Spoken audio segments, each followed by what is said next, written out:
Tudo bem, senhor? Tavira. Ah, você vai a Tavira? Sim. Ah. E quanto usa sua bicicleta? Quanto é uma bicicleta, né? Como te auxiliar.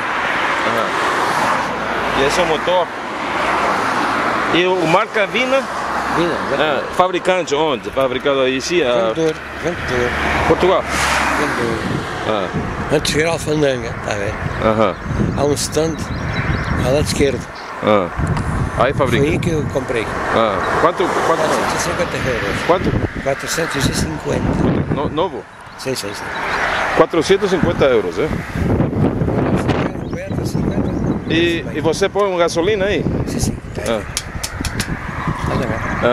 Minha cara e dá E tem uma empresa que pode transformar minha bicicleta numa situação assim, não? Falo com esse rapaz. Ele chama-se Luís Teixeira. Luís Teixeira. Luís Teixeira. Não falo? Não. Antes de chegar à Alfandanga. Fundanga. Antes de chegar à Alfandanga. Do lado esquerdo. Do lado esquerdo. Está uma oficina de reparações. Tem um sítio de internet por aí, não? Não. Vina é a marca, né? Vina. Ok. Vina. Ok. Você fala com ele? Eu vou buscar. E essa gasolina é de reposto? Esta gasolina é de reposto aqui? É aqui. Não, tem mais gasolina aqui, é? Sim. Para quando...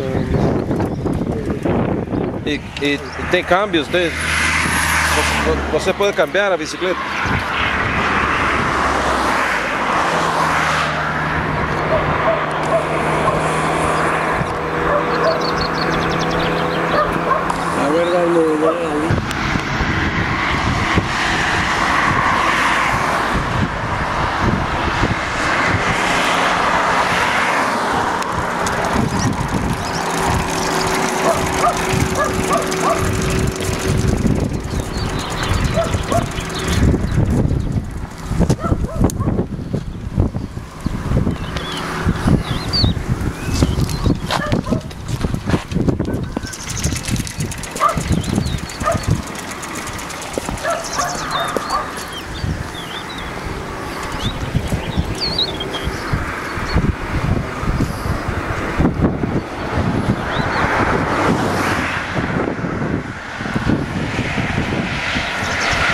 E você, onde mora você? No Faro?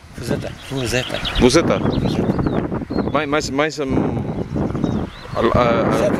Olão? Antes do Olão. Antes do Olão. Cruzamento à Alfandanga. Isso é Natal, não? Tá bem? Gosta? Isso.